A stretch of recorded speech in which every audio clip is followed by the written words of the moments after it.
Hello दोस्तों, welcome back to our YouTube channel Prayagraj tours. दोस्तों अभी हम आरआरसी प्रयागराज की ऑफिशियल वेबसाइट पर हैं और यहाँ देख सकते हैं अभी एक नोटिस आई हुई है आरआरसी प्रयागराज की तरफ से।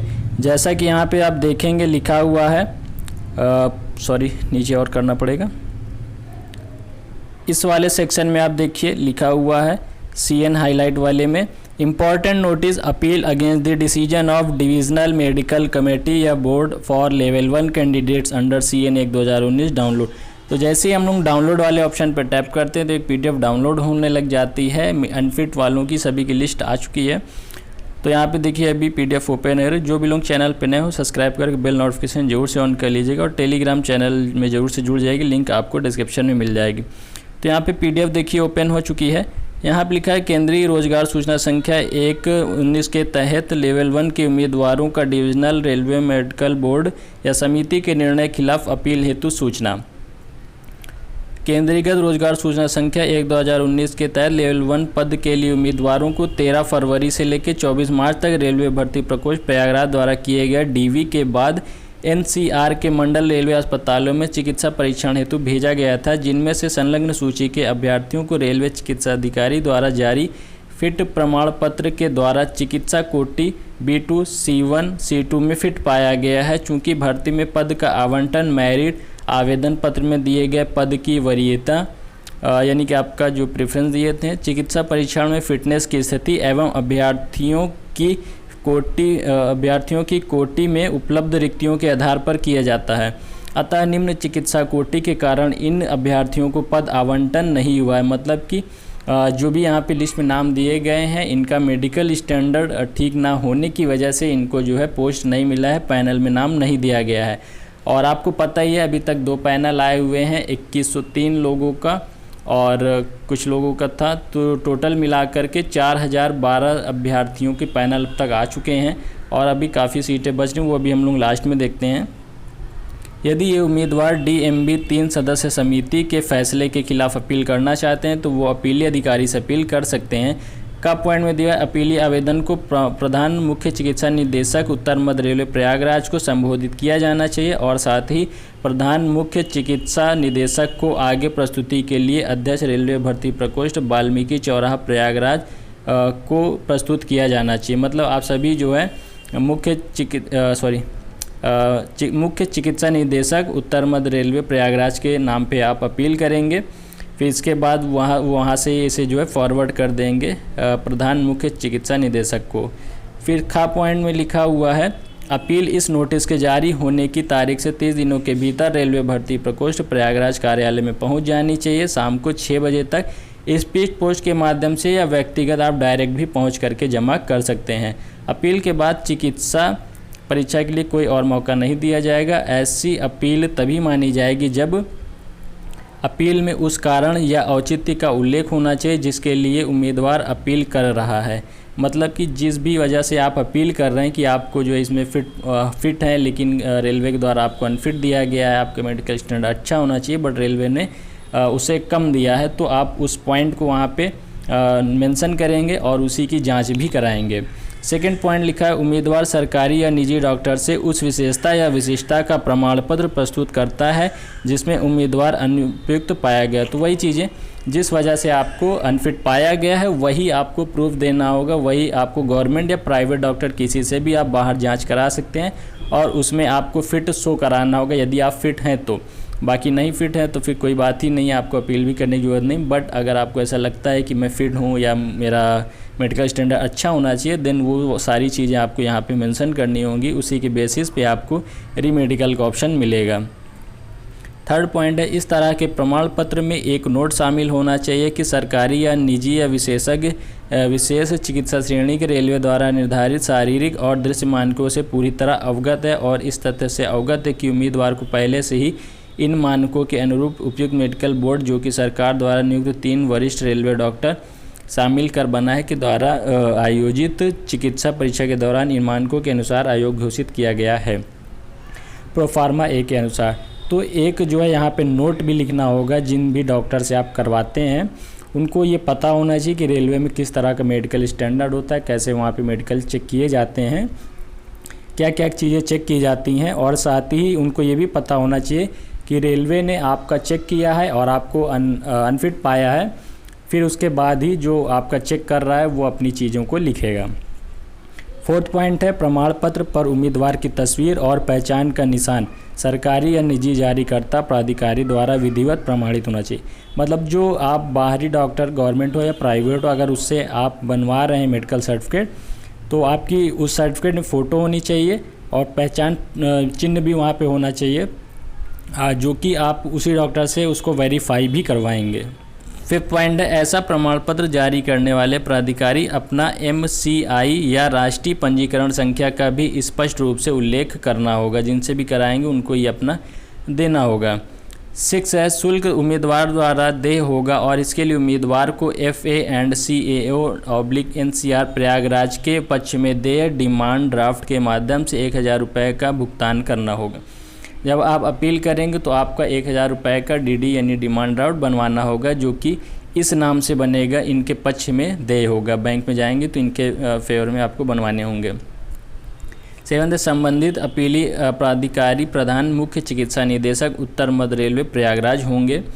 इन्हीं के नाम पे ये तो लिखवाएंगे ही, अगर ज़रूरत पड़ती तो ये आपको डलवाना है। जहां प्रधान मुख्य चिकित्सा निदेशक की राय है कि अपील के मामले की फिर से जांच होनी चाहिए, वह उम्मीदवार की फिर से जांच करने के लिए एक मेडिकल बोर्ड को नामित कर सकते हैं।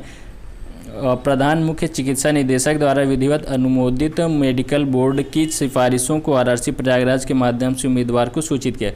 मतलब जब आप अपील करेंगे फिर मेडिकल की जो टीम होगी वो देखेगी कि आपका हाँ सही है, आप फिट हैं इस मामले में, लेकिन रेलवे के द्वारा अनफिट दिया गया, तो सही पाएगी तो आपको दूसरा मौका रीमेडिकल का ऑप्शन देगी। फिर उसके RRC के द्वारा आपको इन्फॉर्म किया जाएगा बाय ईमेल, बाय पोस्ट या जैसे भी है, कॉल भी कर सकते हैं।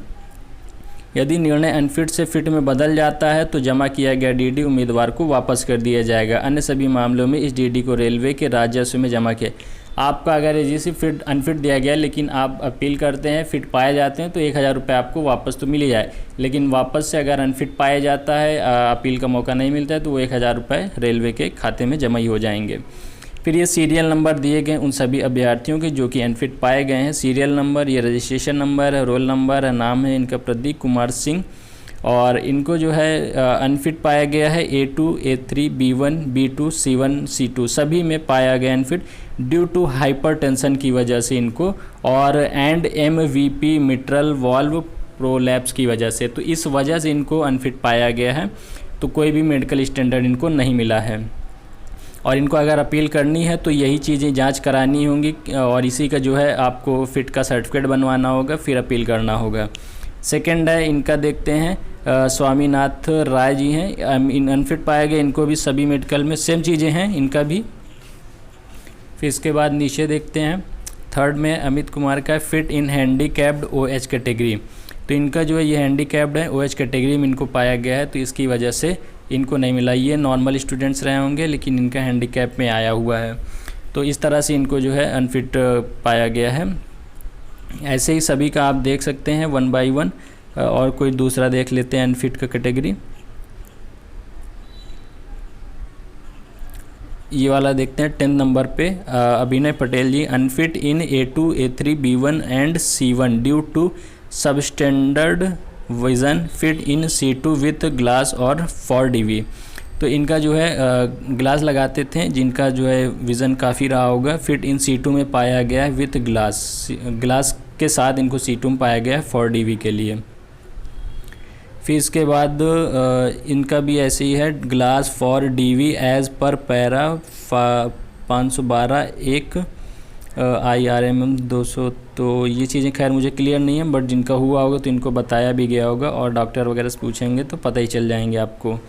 तो इसी तरीके से सभी के यहाँ पे किस किस वजह से ऐसा जो है इनको अनफिट पाया गया, सभी के रीज़न क्लियरली यहाँ पे लिखे गए हैं, और तो अपना देख लीजिएगा। आप जो है डॉक्टर से कंसल्ट करके अगर आपको लगता है तो दोबारा से मेडिकल फिट का सर्टिफिकेट बनवाइएगा, उसके बाद आप अपील कर सकते हैं। अपील का प्रोसेस अभी नीचे फॉर्म वगैरह दिया गया है, उसे भी देख लेते हैं। तो अभी हम लोग आ चुके हैं लास्ट पेज में, जहाँ पे लिस्ट का लास्ट है, यहाँ पे आ चुके हैं। नोट है, जो उम्मीदवार डीएमसी में उपस्थित नहीं हुए वे अपील के पात्र नहीं, मतलब आप मेडिकल में अगर उपस्थित ही नहीं तो अपील कर ही नहीं सकते, जाहिर सी बात है। सेकंड पार्ट, उम्मीदवार को सलाह दी जाती है कि वे आरआरसी प्रयागराज द्वारा दस्तावेज सत्यापन के बाद जारी मेडिकल प्रवेश पत्र की स्वप्रमाणित अपनी अपील के साथ संलग्न करें। हाँ, तो जो आपका मेमो मिला होगा मेडिकल के लिए, उसका जो है प्रवेश पत्र को अपना सेल्फ अटेस्ट करके अपील के साथ जो है संलग्न करना होगा, उसकी कॉपी, स्वप्रमाणित प्रति लिखी हुई है तो ठीक है, उसकी कॉपी लगानी है आपको।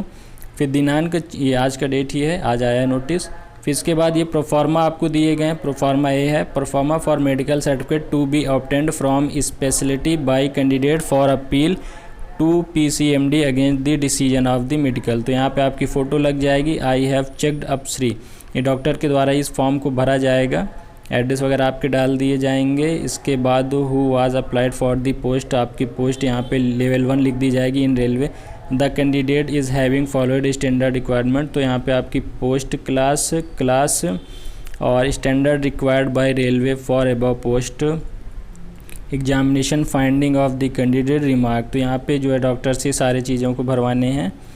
और यहाँ पे आपके नेम हो, eye specialist is fully aware, उनका नाम हो जाएगा, name of specialist, MCI registration number, उनका मोबाइल नंबर, कहाँ पे आप करा रहे हैं, डेट, साइन, सील वगैरह उनकी सब लग जाएगी। फिर एप्लीकेशन फॉर अपील, ये अपील का एप्लीकेशन है, वो तो आपका फिट सर्टिफिकेट हो गया था, ये एप्लीकेशन ऑफ अपील है। नाम, roll number, mobile number, email ID आपको लिखनी है, वही नंबर और ईमेल लिखिएगा जिससे आपको कांटेक्ट करेगी आरसी। फिर ये चीज़ें लिखी हैं, I attend the document verification for the post of level 1 under CN 1/2019 at RRC Prayagraj office Prayagraj on date, आपका कब हुआ था medical, attend the medical examination and आपका कहाँ पे हुआ था, किस हॉस्पिटल में, वो लिखना है। ऑन फॉर मेडिकल स्टैंडर्ड, किस डेट को हुआ था ये डाल दीजिएगा। फॉर मेडिकल स्टैंडर्ड, किस मेडिकल स्टैंडर्ड के लिए हुआ था। फिर रीजन या जस्टिफिकेशन फॉर मेकिंग, जिस वजह से आप अपील कर रहे हैं, जो आप ऊपर सर्टिफिकेट में लिखवाएंगे वही यहाँ जो मेंशन किया गया है लिस्ट में ऊपर दिखाई गई है, वही आपको यहाँ पे भी लिखना है। Hence I wish to go for appeal. इसके बाद यहाँ पे डिमांड ड्राफ्ट का नंबर हो जाएगा, डेट हो जाएगा, टेकन एंड बैंक के नेम हो जाएंगे। इसको फिलअप करके kindly considered my appeal and ये सारी चीज़ें तो लिखी हैं। Proforma M DD number, date place यहाँ भर दिया जाएगा और आपके यहाँ सिग्नेचर हो जाएंगे। तो इस तरीके से आपका ये तैयार हो जाएगा, एक ये एप्लीकेशन और दूसरा ये सर्टिफिकेट और डिमांड ड्राफ्ट और साथ ही आपका मेमो का मेमो आपका, ये 4 चीज़ लगा करके आपको जो है डायरेक्ट जा कर के RRC प्रयागराज के ऑफिस में भी जमा कर सकते हैं या बाई स्पीड पोस्ट भी जमा कर सकते हैं। तारीख का ध्यान दीजिएगा, आज से लेकर के 30 दिन शाम को 6 बजे तक आपका वैलिड रहेगा, इसके पहले आप सभी को अपील करने हैं। तो उम्मीद है दोस्तों आप समझ गए होंगे, जिन भी छात्रों का इस लिस्ट में नाम है वो सभी अपील कर दीजिएगा। आपको लगता है कि आपका जो है हो सकता है बेटर, तो आपको अपील कर देना चाहिए। चांसेस होते भी हैं इसमें, 5 से 10% चांसेस होते हैं कि लोगों को फिट पाया जाता है, उसके बाद आपको मौका मिलता है, फिर आपका जो भी फर्दर प्रोसेस होंगे वो होंगे थोड़ा लेट ही से, लेकिन हो जाएंगे। तो उम्मीद है दोस्तों समझ गए। फिर भी आपको कोई क्वारीज होती है आप कमेंट कर सकते हैं, इंस्टाग्राम में भी मुझसे कांटेक्ट कर सकते हैं, लिंक आपको डिस्क्रिप्शन में मिल जाएगी। टेलीग्राम चैनल की लिंक डिस्क्रिप्शन मिल जाएगी, ज्वाइन कर लीजिएगा। और जो यूट्यूब पे नए हो सब्सक्राइब करके बेल नोटिफिकेशन ऑन कर लीजिएगा। मिलते हैं नए वीडियो में, थैंक यू, बाय।